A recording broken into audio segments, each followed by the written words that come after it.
ద్వాపర యుగం అనేది సంస్కృత పదంలో ద్వాపర కాలం అని అనువదించవచ్చు. ఈ యుగంలో నిర్దిష్ట మరియు ధర్మపరమైన కాలముగా గుర్తించబడుతుంది మరియు ధర్మము 2 పాదాలపై నడుస్తుంది. ద్వాపర యుగంలో భగవంతుడు శ్రీకృష్ణుడుగా అవతరించాడు. ఈ యుగంలో ధర్మశాస్త్రము యుద్ధ విజయాలు, సాహసం, ధర్మాన్ని రక్షించే సమయంగా తెలుపుతుంది.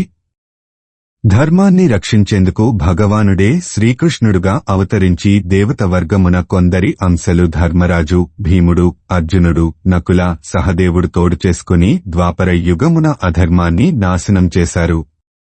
ద్వాపర యుగమున మహాభారతం జరిగింది. అందులో కురుక్షేత్రం కీలక ఘట్టం.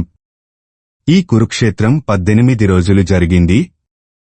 ఇందులో మహా అతిరథులు మరణించారు. ఎందుకంటే వారు ధర్మం పక్షాన ఉండకపోవడం ప్రధాన కారణం.